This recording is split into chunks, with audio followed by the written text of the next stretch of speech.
Welcome to this explainer. Today, we're tackling a massive paradox. Why do so many incredibly hardworking people fail to get ahead financially? I mean, you know the story. Honestly, maybe you've even lived it.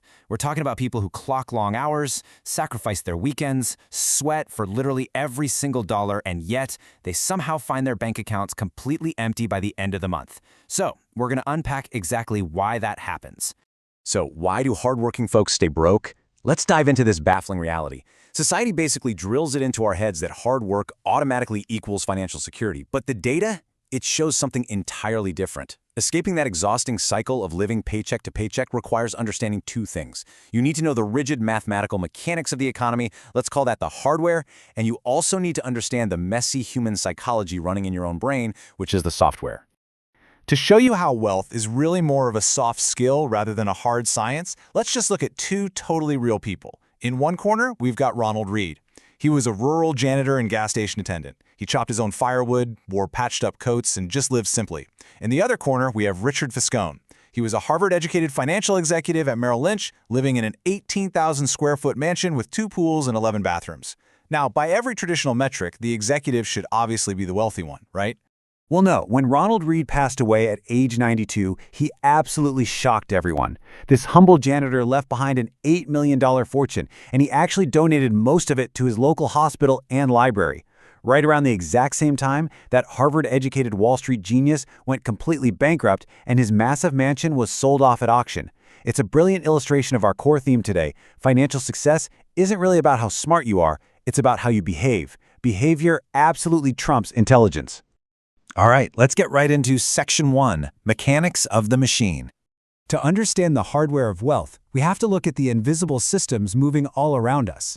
First off, we've got to demystify how banks actually work. Most people picture banks as giant, heavily guarded vaults whose only job is to protect your money. But that's a total myth. Banks are intermediaries. When you deposit $1,000, the bank might keep, say, $100, and then lend the other $900 out to someone who wants to buy a jet ski or start a business. That's fractional reserve banking. They make massive profits by lending your money out at higher interest rates than they pay you. So without even knowing it, you are supplying the cheap capital that powers their entire machine. So, how do you practically navigate these mechanics and protect yourself from forces like inflation? Well, a great benchmark is the 50-30-20 rule. You systematically allocate 50% of your income to absolute needs, 30% to your wants, and crucially, you put 20% toward future you, meaning savings, debt payoff, or investments. Now, it's not some restrictive law. It's a powerful, mechanical habit. It literally stops the structural drain on your paycheck before it even starts.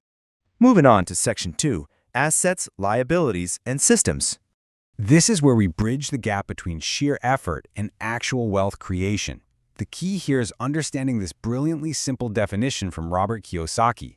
An asset puts money in your pocket while a liability takes money out. That's it. That's the whole secret. So many of us spend our entire lives buying liabilities and calling them assets. I mean, think about it. Your flashy new car, or even the house you live in, might actually be liabilities bleeding you dry with maintenance, taxes, and interest. Meanwhile, an index fund, a rental property, or a business, those are true assets. They are actively working for you while you sleep. And this brings us to a really stark contrast in human behavior. The poor mindset operates on trading finite time for money. It says, I can't afford it, which just immediately shuts down the brain's problem-solving functions. The rich mindset, on the other hand, focuses on building independent systems. It asks, how can I afford it? Which instantly activates the brain to find a solution. Because let's face it, you can only physically work so many hours in a single day. True wealth is only unlocked when you decouple your time from your income. Which brings us to Section 3, the psychology of money. Now that we've got the hardware down, we've really got to examine the software. Because frankly, a brilliant mathematical plan is completely useless if your emotions cause you to abandon it. Your financial DNA was wired super early on through what psychologists call money scripts. These are the casual dinner table conversations you overheard as a kid. For example, look at Generation X's survival-based trauma. They grew up watching the economy break, seeing massive companies fail, and jobs just vanish overnight. So their money script naturally leans heavily toward protecting wealth rather than aggressively growing it. No one is actually crazy with money, right? Every decision you make makes perfect sense given the specific history you've lived through. Traditional finance constantly tells us to be perfectly rational. to just aggressively chase the highest spreadsheet returns. But here's a reality check. We are not calculators. We're emotional human beings who feel fear, anxiety, and panic. If you build a perfectly rational, hyper-optimized plan, the very moment the market drops 40%, you're going to panic and sell everything. Instead, you need to build a reasonable plan. Keep enough cash on the side so you can actually sleep soundly at night. That allows you to stay in the game long enough for compounding to do the heavy lifting for you. Let's jump into Section 4, Avoiding Hidden Money Traps. Next up, we have to expose the specific psychological traps our own brains set for us, because Wall Street absolutely counts on these. One of the most dangerous is the sunk cost trap. Say you buy a stock at $300, it drops to 90, and your brain begs you to just hold it because you've already lost so much. Humans are quite literally wired to feel the pain of a loss twice as strongly as the joy of a gain. To escape this, follow these 3 simple steps.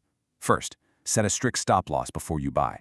Second, use the buy today test. Ask yourself, if I didn't own this today, would I buy it right now? If the answer is no, sell it. Third, separate your ego from your money. The market has absolutely no loyalty to you, so please stop giving yours to a losing position. Then, beware the trap of the hedonic treadmill. This is where you hit a financial goal, like a raise or a new house, and instead of actually feeling satisfied, you just immediately move the goalpost further away. It's a dangerous, totally exhausting cycle. Just look at Bernie Madoff. He had hundreds of millions of dollars in legitimate, extraordinary wealth, but he still resorted to a massive Ponzi scheme simply because he never defined what enough actually meant. If you don't define your own enough, you will eventually risk everything you have just to chase things you don't even need. Finally, Section 5, Buying Back Your Time. So we have to redefine the ultimate purpose of all this financial discipline. Why even bother learning the hardware and the software? Because saving money isn't just delayed spending. It isn't about skipping a coffee today just so you can buy a nicer car next year.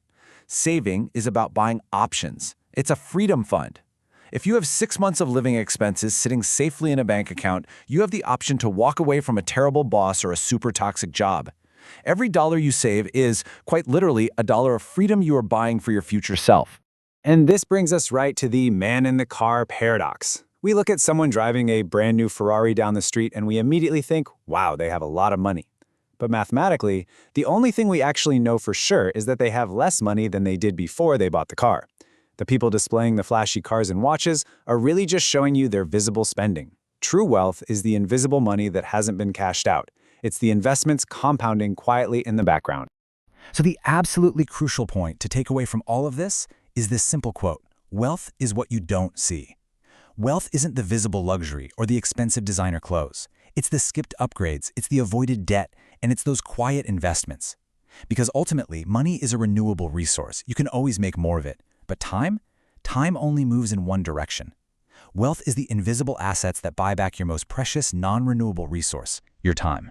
So now you understand the hardware of the economic system, and you know the software of your own mind. The path forward is actually pretty clear. The math is surprisingly simple.